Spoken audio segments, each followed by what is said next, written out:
Hello! So today I'm going over my prediction for the top 5 comps based on what I've seen in PBE, as well as some early tournaments and just general discussion around patch notes and stuff like that. So this is for the upcoming set of TFT, Inkborn Fables, and without much further ado, let's get straight into it. So for those that don't know, there's this website called TFT Handbook. It's by streamer Robin Songs, and this is where I'm taking the pictures of the boards, basically, as you can see here. So just to give credit where credit is due, I will also link it in the description. So if anybody wants to set this out or check this out so that they can see what units to play and some early ideas of okay, these are the units, these are the comps, these are like the basic strategies. A wonderful website that you can check out. So always a shout out to whenever I use a source. All right, so this isn't in the top 5. This is going to be like an honorable mention, right? So banner honorable mention, I'll put it in the YouTube as well. The honorable mention is playing around Syndra. So 7 faded or vertical faded around Syndra. I find that these faded units are very hard to play in PBE, and I think in general, especially in not top level, I don't know how to describe it, not in Diamond Master, but below that Elo. I think when you have a lot of casual players, I feel like whenever you have a vertical trait that has all popular units that are popular league units with a lot of champion skins like Yasuo, Ahri, and Ionias and those type of things, I feel like people just play it because they like the units. Vertical faded is very strong, but I think it's going to be heavily contested, so it's going to be very hard for you to just wake up and say, oh, I'm in a faded spot, I'm going to play vertical faded, because a lot of other boards also use these units. It makes it really hard to hit stuff. But with Syndra, the best way to play Syndra, she's really broken, so if you can actually get this vertical faded line, it's definitely a top 5 comp, but it's a little bit difficult. There's also the 6 Arcanist version, which was a bit popular before, but people kind of talk about the faded version being a little bit better. When you're building this version of Syndra, you can also go for Lux reroll, or basically stabilize until you can hit Lissandra, and maybe play around a fast 9-ish board. There's some options here, but like I said, I think this is in the top 5, so I'm just going over it a little bit briefly, just an honorable mention, because I was kind of debating if this should make it in or not. Anyway, so now the actual number 5 comp that I think in the top 5 is Teemo reroll. So right now in PBE, as well as some of the early tournaments, there are so many reroll comps, right? It's hard to tell if reroll is going to be really strong or not, because a lot of reroll is dependent on obviously hitting the units. When I say reroll, it means that you're trying to 3-star a unit, usually of lower cost. So in this case, you're trying to 3-star the 2-cost Teemo unit. This Teemo unit is busted. You basically play him with 4 Bruiser, 4 Trick Shot, but it's only a number 5 because the main line of Teemo, which I don't have a picture for here, is playing it as a reroll with 2 healthy. So there's a trait, there's an augment that you can select called 2 healthy, and what that does is every 2 costs on your board, it increases the amount of HP that your board has.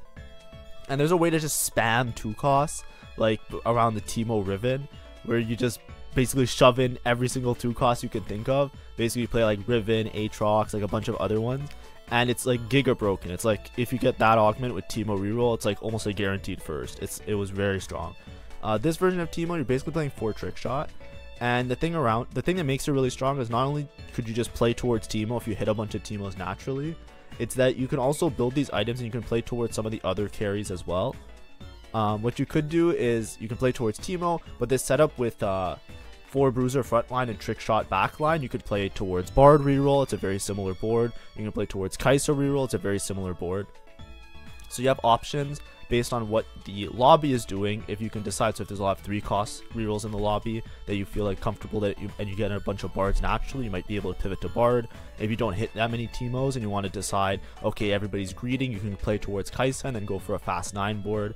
So it's very strong in that respect. But obviously Teemo, out of all of them, is the more AP focused one. So you might have to commit a lot earlier to Teemo, but it's definitely strong enough as is if you just reroll for the 2 cost. And now another 2 cost, so this is the number 4 comp, is Senna Gnar reroll. Now Senna Gnar reroll, don't get me wrong, I'm putting it at number 4 here because they nerfed it a lot right now. They just released the final patch notes after PBE, and I don't have time to practice it. but basically they nerfed almost every aspect of this specific comp. They nerfed wardens, they nerfed dryads, they changed everything. So I think they specifically targeted this because this was like the dominant comp in PvE as well as like in tournament play based on the PvE. And basically what you're doing, you're staying on 6 and you're rolling for Gnar, Senna, but you can also level up Jax, Aatrox, and you basically have all broken traits in. You have Ink Shadow early, which will give you a good Ink Shadow item, which you can put on any unit. So if you have a frontline item, you can just put on a frontline item, or you can use it as like a third Senna item. So you'll be up an item really early, so you'll be strong to tempo. You're trying to eventually play to force 4 Dryad. That's after you stay on level 6, you stabilize, you hit Gnar 3, Senna 3, you can level to put in an Ornn. And then you have 4 Dryad, which scales your HP of your units, which is very strong. And then basically you also have the Bruiser, you have the Aatrox, and you can also 3-star the Aatrox and the Jax, so you can just hold on to all of them. So it's very efficient to roll because you can basically just pick up everybody. It's very broken, it was very strong, it works well with like different augments like 2 healthy, it works with Titan's Resolve. There's lots of augments that you can just get 2-1, and if you have a couple Sennas, you can just say, okay, this is a very strong direction early, that is strong early. They'll also scale into late game because of the Dryads, right? The Dryads scale over time. So the only reason I'm nerfing it is because, the only reason I'm putting it at 4th is because it's a little bit uncertain with the changes that they did, that how strong it's going to actually end up being. The other thing I want to say is just with rerolls in general, rerolls are kind of fucked now because like, I think a lot of us have like set 10 brain if you're grinding set 10, and it kind of messes up like your internal clock / tempo when looking at the reroll boards, right? Like, when am I supposed to hit? How deep do I roll? Do I level to 7, right? They changed the odds as well from level 7, so now you can't roll for like these type of 2-cost heavy boards on 7 anymore, because you have to like either roll a lot on 6 or send it slightly on 6 and then go to 7. Because they changed the odds a little bit, like instead of 33% on level 7, now it's 30%, so it feels really bad to roll for 2 costs on 7. And also they changed the EXP to go from 8 to 9, so if you're trying to level to 9 or fast 9, they changed it from they made it easier to get to level 9, right? Instead of it being 80 gold to get to level 9, now it's like 72 to get to level 9, right? So those two changes together makes it that if you don't natural a lot of copies and you don't have like a really good spot for the reroll, you might not be able to like force into it, right? Even if you have like 2 Sennas and a Gnar, you can send it on level 6, not hit anything, and if you spend too much gold there, your game might be GG, because what's going to happen is other people that are maybe playing more greedy could scale, and then they could hit level 9, they get a bunch of legendaries on their board, and then the legendary boards will definitely clear this board, right? The whole point of playing low level rerolls is that you want to have tempo early and have a lot of strength early, so you preserve HP and you bleed out to maybe like a 2nd or a 3rd. But then if you high roll and you can tempo and level and match them in terms of strength and scale into late, then you can play for 1st, right? But that's only in like high roll spots in an already good reroll spot typically, but it's hard to tell. So that's why I put it at 4th and 5th. I put these 2-cost rerolls, but it could very easily be that you're going to see these in every lobby, and they're going to be the 1-2 comps.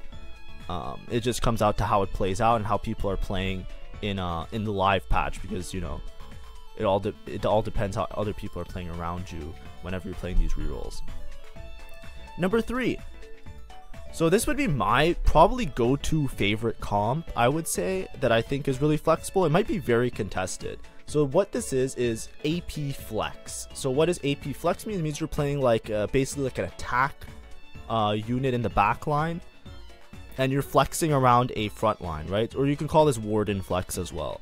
Wardens, they got a small nerf, but I still think Wardens are going to be very strong. Warden basically makes it so they get produce damage in the front line. It's a front line trait.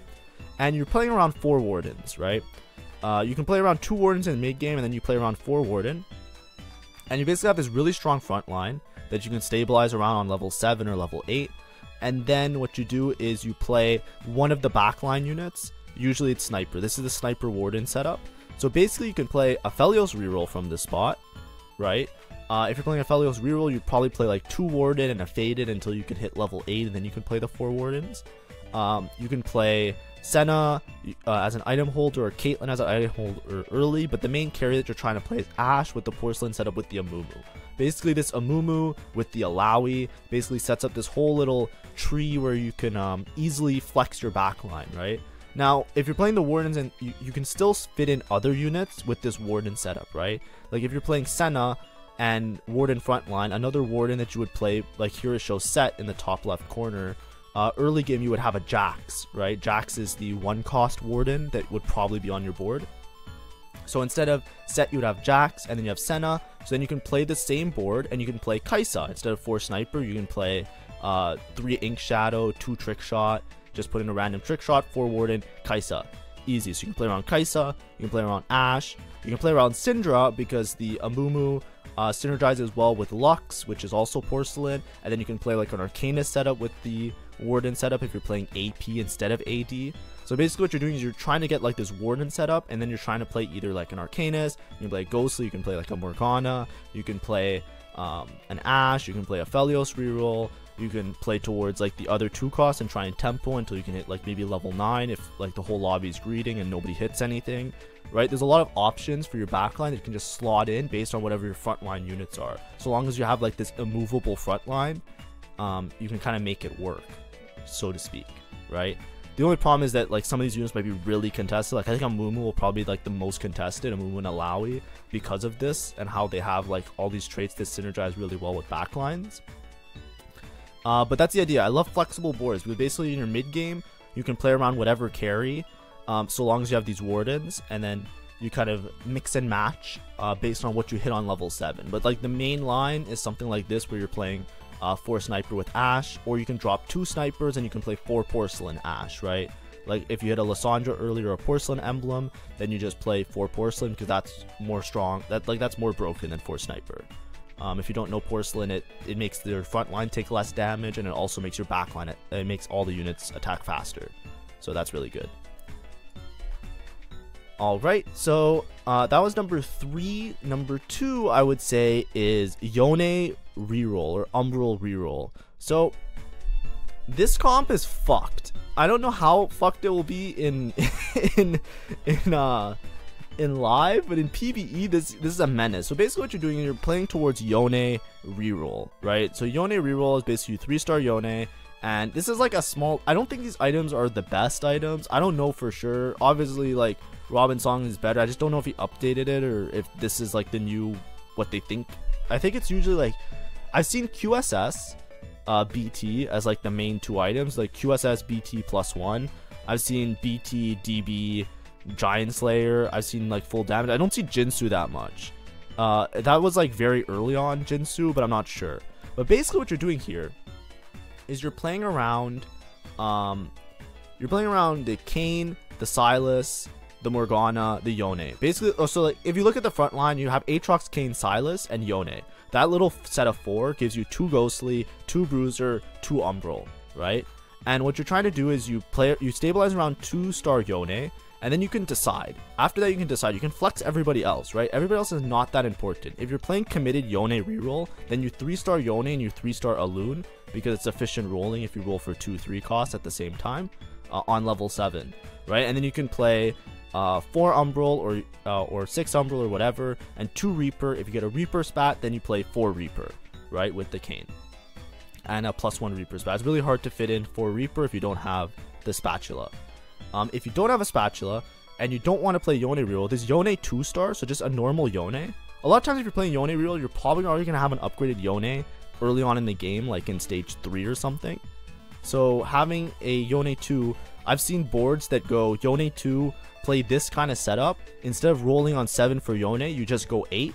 You get the 4-cost units, and then you go 9, right? And you just upgrade your whole board. You just play legendaries, and you just screw the Yone, and you just put the items on like the Kayn, or you spread out your components. So you have items on Kayn, you have some maybe on Morgana if you hit Morgana, you have them on Sylas if you hit Sylas, you put some backline carry, etc., right?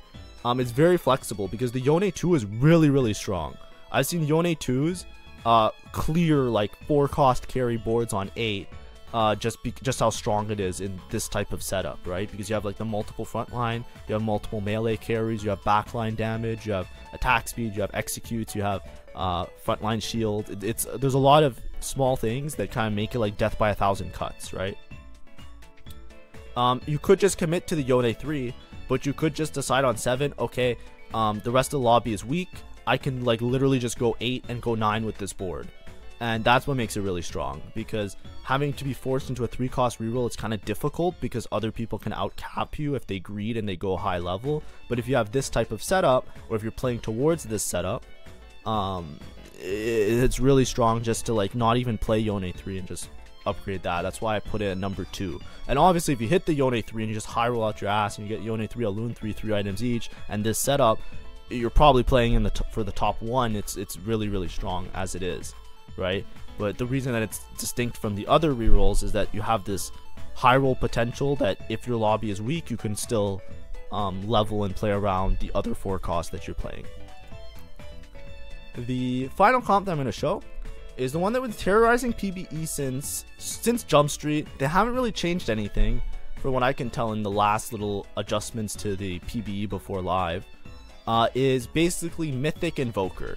So with Invoker, you're usually trying to play 4 Invoker, 5 Mythic with this board. Here there's a lot of legendary units, but you can switch out some of these legendary units for like other Mythic units, which you'll probably hit earlier. You can play other Dryads, other frontline units, other backline units, etc. Right? The idea is that you're basically playing towards this Lilia carry, which the Lilia carry is very strong. She also hits multiple units because she has like this thing where the ball bounces and hits like 2 targets. So she spreads damage really well. And you're basically just giving her a mana item with the 4 Invoker. I've heard Shojin is really good. I'm not sure if it's Shojin or blue buff. Here it shows blue buff, but I'm not sure. And then AP stacking items. And she just goes nuts. Tahm Kench is really strong and stable in the front line. All your mythics kind of gain a lot of stats when they evolve. So if you have mythics early, it works really well towards this setup.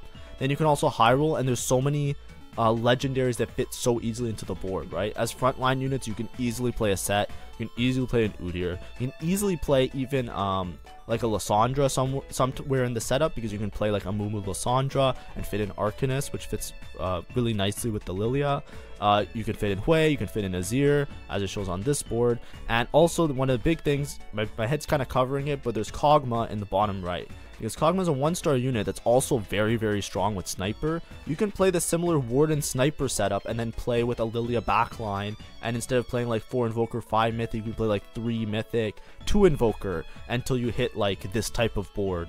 Maybe if you don't hit the Annie or the Nautilus early or something like that, right? So it's very flexible. The Lilia is very strong as a stable point, even a Lilia 1, and you can kind of really roll over a lot of boards with this setup. And I think that it's flexible enough that you can make a similar board of similar strength. You can even play like 7 Mythic. If you hit Spats, you can play 6 Invoker. If you hit a Mythic Spat, you can play 7 Mythic really easily. If you hit Dryads, you can play Dryad frontline with a Lilia backline, right? Like you can keep in a Gnar, which synergizes with the Wardens. You can play Bruisers, which synergize with the Bruiser, right? Like the Rek'Sai. There's lots of things where at every stage in the game, you can easily transition, right? Like I list out a lot of units that are 1-cost and 2-cost units that all synergize really well, and then you can try to fit it in, right? It's not dependent as some other boards, like for example like the Syndra setup, right? That's really dependent on certain carries. Also, the other thing is like this, you can also flex into some other kind of board, right? If you don't hit the Lilia, but I guess like in this case you really need to hit a Lilia. So this is the only one that's really forcing on like one particular 4-cost, right? There's other boards like for example the Yone one that I was showing, where you can itemize Kayn, you can itemize Morgana, you can itemize whatever. But anyways, this is what I would say is the number 1. It's been terrorizing PB since day 1 and it hasn't really been changed. So I think it will still be probably the strongest. And it's a little bit outside of the reroll range, so there's a little bit more control that you have, I find. Rerolls, like, it's still so uncertain. Unless your whole lobby is rerolling, you might never hit. Just based on like the bag size changes, as well as the leveling changes, as well as the fact that we're not playing with the chosen mechanic anymore. So, you know, do with what you will this information. Obviously, this is all prediction. This is based on what I've experienced in PBE, as well as what I've watched other people experience and play in PBE. I am not an expert by any means, and I don't think anybody is until the patch goes live and everybody starts playing stuff and everybody's playing their hardest to win, right? Because PvE is a very different environment where people are trying to, like, you know, high roll, and there's a lot of trolling and stuff like that, so it's really hard to gauge how different stages of the game play out. But these are my predictions. Hopefully I'm right. Hopefully, even if you want to, you can go back to this video and you can look at the boards and have like a rough idea of, okay, these are 5 boards that I can play towards with some sort of strategy going into live patch if you're looking to play live this week. Anyways, thank you for watching. I hope you enjoyed these videos. Tomorrow I will be live playing the new patch on my Twitch channel, and I'll just try my best to start grinding. I'm not sure where I'll end up this season because I'm very busy with some art projects that I have to do for convention season. But if I end up playing, hopefully I can at least hit Master again and then try and go for Challenger this time. We'll see what happens, but that might be a little bit difficult with my workload. I'll still do daily uploads for you guys. Alright, see ya.